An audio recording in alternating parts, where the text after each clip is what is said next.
Friends, मैं पूनम और मैं एक न्यूट्रिनिस्ट हूँ। और मैं हूँ डॉक्टर मिथिलेश। आज हम सबसे हॉट टॉपिक पे बात करने वाले हैं जो पूरी दुनिया में हाहाकार मचा चुका है। आइए जानते हैं कोरोना वायरस यानी कोविड-19 के बारे में। डॉक्टर साहब, आप बताएं कि कोरोना वायरस या कोविड-19 है क्या? कोविड-19 एक्चुअली ये वायरसेस जो कोरोना वायरस है उससे बनती है। कोविड-19 एक बीमारी है। कोरोना वायरस है क्या, पहले इसके समझने के लिए सबसे पहले हमें ये समझना है कि वायरसेस क्या होती है। अब वायरसेस एक सब माइक्रो ऑर्गेनिज्म होता है जो कि बहुत छोटे मिलीमीटर में होते हैं, और इसको हम ये एक इन्फेक्शियस एजेंट होते हैं जिससे कि हमें हमारे शरीर में इन्फेक्शन फैलाते हैं। ये मोस्टली जो है इनएक्टिव फॉर्म में होते हैं, और ये जब किसी लिविंग ऑर्गेनाइज्म के साथ मिलते हैं या लिविंग सेल्स के साथ कांटेक्ट में आते हैं तब ये एक्टिव हो जाते हैं। ये एक्टिव कैसे होते हैं? जब ये अपने आप को रेप्लिकेट करना स्टार्ट कर देते हैं। रेप्लिकेट इन द सेंस कि ये आपका दोहराना स्टार्ट कर देते हैं अपने आप को। जैसे कि इससे पहले भी कोरोना वायरसेस के टाइप्स आ चुके हैं, जो कि 2003 में आया था, जिसे हम सार्स के नाम से जानते हैं। और 2013 में भी आया था जिसे हम MERS, middle east respiratory syndrome के नाम से जानते हैं। और ये अब नई आउटब्रेक आई है 2019 में 7 नवंबर को चाइना में, जिसे हम कोरोना वायरस या कोविड-19 के नाम से जानते हैं। अच्छा, ये कोरोना वायरस या कोविड-19 जो है वो उनके सिम्टम्स क्या है? कैसे हमें पता चलेगा कि एक व्यक्ति जो है वो कोरोना वायरस का शिकार हुआ है? अच्छा, एक्चुअली कोविड-19 के सिम्टम्स शुरुआती में तो कुछ पता नहीं लगता है। इसके सिम्टम्स 1 से 14 दिन के अंदर में होता है। किसी को 1 दिन में, किसी के 7 दिन, किसी के 14 दिन, किसी के 4 दिन में। मोस्टली इसके सिम्टम्स जो होते हैं वो ड्राई कफ और आपके फीवर्स होते हैं। और इसके साथ आपको थकान भी महसूस होती है। लेकिन कुछ टाइम पहले जो आपका फ्लू है, जो जुकाम है, इसको इससे रूल आउट कर दिया गया अकॉर्डिंग टू WHO। अच्छा, तो जैसा कि डॉक्टर साहब ने बताया कि इसका जो सिम्टम्स है वो शुरुआती दौर में आपको पता नहीं चलेगा जब तक ये 1 to 14 डेज नहीं हो इसका लक्षण वो उसी दौरान वो दिखाएगा। तो आप हमें ये बताइए कि कोरोना वायरस या कोविड-19 जो है वो फैलती कैसे है? कोरोना वायरस और कोविड-19 अभी कुछ दिनों पहले अब आए थे कि हवा के द्वारा भी फैलती है। एक्चुअली ये हवा के द्वारा नहीं फैलती, क्योंकि जो वायरसेस होते हैं वो 2 टाइप के होते हैं, एक हैवी और एक आपका क्या कहते हैं, light viruses. Corona virus heavy viruses है। Light viruses like TB, flu ये हो गए। तो इसको एक कैरियर चाहिए होता है, किसी भी चीज के थ्रू ही जा सकती है। जैसे कि आपका ड्रॉपलेट हो गया, या फिर छींकते समय, खांसते समय जो हमारा जो सलाइवा का ड्रॉपलेट होता है, या फिर म्यूकस होती है, जो नोज का म्यूकस होता है, वो अगर किसी सतह पे पड़ गई और हमने उसे टच किया, फिर हमने अपना मुंह, नाक, कान कहीं भी टच करते हैं, तो उसकी वजह से हमारे अंदर जब वो कॉन्टेक्ट में आते हैं तो वो फैलती है। तो आपका कहना हुआ कि अगर कोई व्यक्ति कोरोना वायरस से इन्फेक्टेड है, हाँ, तो वो डायरेक्टली ऐसे नहीं फैलेगी जब तक वो उसने स्नीज किया, तो वो एयर के थ्रू अगर आप वहाँ मौजूद है। हाँ, वो इसके लिए एक डिस्टेंस रखना चाहिए, क्योंकि जो आपका जो हैवी वायरसेस होते हैं वो उसके मिनिमम 3 से 4 फीट, मतलब कि 1 मीटर की डिस्टेंस तक ही वो ट्रेवल कर सकते हैं। क्योंकि छींक का जो डिस्टेंस है मैक्सिमम 3 से 4 फीट के दूरी तक ही होती है। अगर मान लीजिए कोई व्यक्ति कोरोना वायरस से इन्फेक्टेड है और उसने कोई किसी चीज को टच किया है और हम भी उस चीज को टच कर देंगे, तो क्या वो हमारे अंदर फैल जाएगी? जब तक हम उस चीजों को हम अपने नाक, मुंह, कान या किसी चीज से टच नहीं करते, अगर हम वो टच करने के बाद हम उसको अच्छे से साबुन से धोते हैं, जो 30 से 40 सेकंड तक या 20 से 40 सेकंड तक, और या फिर आप सैनिटाइजर से यूज करते हैं, तो नहीं होता है। तो सबसे इम्पोर्टेंट चीज़ हमें ये याद रखना है कि जब हम किसी कोरोना वायरस इन्फेक्टेड पर्सन से या फिर अगर कोई व्यक्ति जो इन्फेक्टेड है उसने कोई वस्तु या सामान को टच किया है और अगर गलती से हमने भी वो टच कर दिया, तो हमें अपने हैंड को विदाउट वॉशिंग अपने फेस, आईज या नोज को टच नहीं करनी है। सबसे इम्पोर्टेंट चीज़ हमें ये याद रखनी है।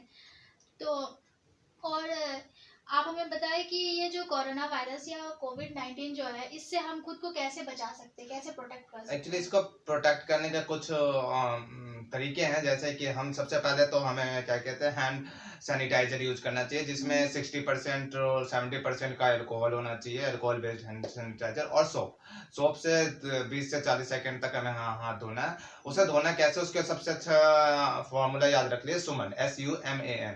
एस से हो जाता है जो कि आपका जो ऊपर के सतह होते हैं, जिसे हम सुपीरियर बोल सकते हैं, वो जैसे कि ये हो गया सामने वाले, ऐसे सामने वाले हम सामना कर सकते हैं, इसको ऐसे धोना है, ठीक है। यू से ऊपर कर, लाइक दिस, ठीक है, ऊपर से। SUM से मुट्ठी हो जाती है, हम मुट्ठी को ऐसे ऐसे, और A से हो जाता है अंगूठा, लाइक दिस, और N से नाखून, सुमन, ठीक है। और इसको हमें 20 से 30 सेकंड तक धोना है। उसके बाद क्या करना है कि हमें दूसरी चीज ये करना है कि हमें अपने नाक, कान, मुंह, इनको जितना कम हो, आंख वगैरह को टच करना है, छुए, जितना कम छुए, और जब भी छुए तो ये इंश्योर कर ले कि हमारा हाथ साफ है। और तीसरी चीज है कि हमें डिस्टेंस मेंटेन करके बात करनी है, जो कि 3 से 4 फीट होती है, 1 मीटर की दूरी पे। किसी से व्यक्ति से, अनजान व्यक्ति से मिले या घर में भी बात करते हैं तो 1 से 3-4 मीटर की दूरी पे बात करें, 1 मीटर से, और 3 से 4 फीट की दूरी पे। चौथी बात क्या है कि हमें जो है आइसोलेशन करना, खुद को आइसोलेट रखना है। जितना ज्यादा आइसोलेट रखेंगे उतना ज्यादा हमें इससे बचाव हो सकता है। यानी कि आपका कहना है कि अगर हम आइसोलेशन में रहे तो हम खुद को प्रिवेंट कर सकते या हैं। अभी इस टाइम के लिए जैसा सिचुएशन चल रहा है उस हिसाब से तो हमें खुद को आइसोलेट करना ज्यादा बेटर है। जैसा कि अभी न्यूज़ में कई तरह के अफवाहें दिखाए जा रहे हैं कि हरियाणा में बहुत सारे अल्कोहल्स के शॉप्स खुले हुए हैं। कहा जा रहा है कि अगर हम अल्कोहल कंज्यूम करें तो कोरोना वायरस या कोविड-19 से राहत मिलेगी या फिर वो डिस्ट्रॉय हो जाएगा। क्या ये सही है? नो, एक्चुअली अल्कोहल कंज्यूम करने से कोरोना वायरस खत्म नहीं होती है, और हरियाणा सरकार ने कल ही बंद करने का ऑर्डर दे दिया है। अल्कोहल एक्चुअली कोई भी अल्कोहल हो, चाहे विस्की हो या फिर आपका रम हो, या ब्रांडी हो, कोई भी हो, हम उसमें मैक्सिमम 45 टू 48% तक ही अल्कोहल होती है, और कोरोना वायरस 60% अल्कोहल से ऊपर में मतलब कि डिस्ट्रॉय होता है। तो अल्कोहल जो ये कह रहे हैं, जो भी कह रहे हैं कि अल्कोहल से आपका कोरोना वायरस खत्म हो जाती है, वो नहीं हो सकती। अच्छा, ये अभी जो इंडिया का जो स्टेज चल रहा है कोरोना वायरस का, इसके बारे में आप बता सकते हैं कि ये किस स्टेज पे है अभी इंडिया में और ये आगे किस स्टेज पे होगी और इसका क्या इफेक्ट्स हाँ, होगा? एक्चुअली ये 4 स्टेजेस में आती हैं, लेकिन इंडिया में भी ये सेकेंड स्टेजेस में है। इसके बाद कम्युनिटी स्टेज आती है, जिसे हम कह सकते हैं कम्युनिटी ट्रांसमिशन। कम्युनिटी ट्रांसमिशन में क्या होता है कि आप किसी भी स्टेज को पूरे, अगर जब कम्युनिटी ट्रांसमिशन होता है तो ये समझ लीजिए कि आपका पूरा एक कम्युनिटी में 50 to 80% लोग को ये वायरसेस मतलब कि ऑलरेडी आ जाती है। तो ये बहुत खतरनाक स्टेज होता है। इंडिया में आप जैसे देख रहे हो कि इटली में अभी वो ऑलरेडी डेवलप्ड कंट्री है, उसमें वहाँ के जो इंफ्रास्ट्रक्चर है हेल्थ के मामले में वो काफ़ी अच्छा है, और वहाँ की पॉपुलेशन में बहुत कम है, नियर अबाउट 6 करोड़ के पॉपुलेशन है, और वहाँ पे कम्युनिटी स्टेज में आ चुकी है, कम्युनिटी ट्रांसमिशन में। आप देख सकते हो कि वहाँ पे कितने सारे लोगों की डेथ हो रही है। तो अगर ये इंडिया में आया तो इंडिया में ऐसा कोई सुविधा नहीं है, जैसे गवर्नमेंट ने अभी कुछ दिन पहले अनाउंस किया है कि अगर हमारे पास अगर ऐसा होता है तो हम रेल के डब्बों को हॉस्पिटल के तौर पे यूज कर सकते हैं, आपके जो कुछ होटल्स है उनको हॉस्पिटल के तौर पे यूज कर सकते हैं, स्कूल को हॉस्पिटल्स के तौर पे यूज कर सकते हैं। तो गवर्नमेंट ने ये अनाउंस किया है, तो बेटर है कि हम सुरक्षित रहें और देश को बचाएं। क्या मास्क ज़रूरी है? अगर ज़रूरी है तो हम इसे इस्तेमाल कैसे करें और डिस्पोज कैसे करें? एक्चुअली मास्क जरूरी है, लेकिन उन सबके लिए जरूरी नहीं है। उनके लिए जरूरी है जो हेल्थ वर्कर है, जो आपका, या फिर जो इस बीमारी से ग्रसित है, या फिर जो आपका क्या कहते हैं केयर टेकर है, जो दुकानदार है, जो मास के साथ आते हैं, आई मीन जो एक भीड़ को डील करते हैं, भीड़ के साथ आते हैं, उनके लिए जरूरी होता है। मास्क हर किसी के लिए जरूरी नहीं होती है। और मास्क का क्या है कि हम यूज कैसे करें। मास्क यूज करने से पहले सबसे पहले हम ये देख ले, इंश्योर कर ले कि हमारा हाथ साफ है या नहीं। उसके लिए हम सबसे पहले हाथ को सैनिटाइज करेंगे, साबुन से या तो धोएंगे। उसके बाद हम मास्क को चेक कर ले कि मास्क में कोई होल है या नहीं है, वो कहीं से फटी हुई तो नहीं है। अगर नहीं है तो उसके बाद हम मास्क पहने। जब मास्क पहनते हैं तो ये देख ले कि हमारा जो चिन्ह है, चिन्ह, होंठ और नाक, मुंह, ये पूरे प्रॉपर ढंग से आपका फिट आ रहा हो, प्रॉपर ढंग से ढके हो। उसके बाद यूज करने के बाद हम इसे डिस्ट्रॉय कैसे करें? डिस्ट्रॉय करने के लिए हमें कान के पीछे से जो इलास्टिक होते हैं उसे निकाले और इंश्योर करें कि हमारे किसी भी बॉडी पार्ट या किसी भी कपड़े से वो टच ना हो। उसके बाद हम उसे एक बंद डिब्बेदार डस्टबिन में डालें और उसे इमीडिएटली डिस्ट्रॉय कर दें। जैसा कि कहा जा रहा है कि ये बीमारी जो है वो बहुत तेजी से फैल रही है। आप मुझे ये आप हमारे दर्शकों को ये बताएं कि ये किस आयु वर्ग में ज़्यादातर फैल रही है और क्या ये बच्चों के लिए भी हार्मफुल है? एक्चुअली ये सभी आयु वर्ग के में फैलती है, ये सभी आयु वर्ग, ये इसमें कोई ऐसा नहीं है कि किसी प्रॉपर आयु वर्ग में, लेकिन हाँ ये जो आपके इम्यूनिटी पावर जिनमें कम होती है उनमें ज़्यादा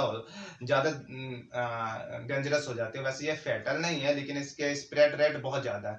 लोग खुद पे खुद भी रिकवर हुए, 80% केसेज ऐसे हैं जो खुद पे खुद रिकवर होते हैं, जिनकी इम्यूनिटी पावर अच्छी होती है, तो इससे घबराना नहीं चाहिए। और हाँ, बढ़ रही इसके मोर्टेलिटी रेट की, तो मोर्टेलिटी बहुत कम है। जैसे कि आप ये कह सकते हो कि 10 से 19 साल के बीच में ओनली 0 to 2% है, और आपका 20 से लेके 50 साल के बीच में 0.4% है मोर्टेलिटी रेट, मतलब डेथ रेट होता है। जितने भी लोग आप 100 में से जो आपके मरते हैं, तो आप ये कह सकते हो कि 1000 में से 2 लोग मरते हैं आपका 10 से लेके 20 साल के एज में।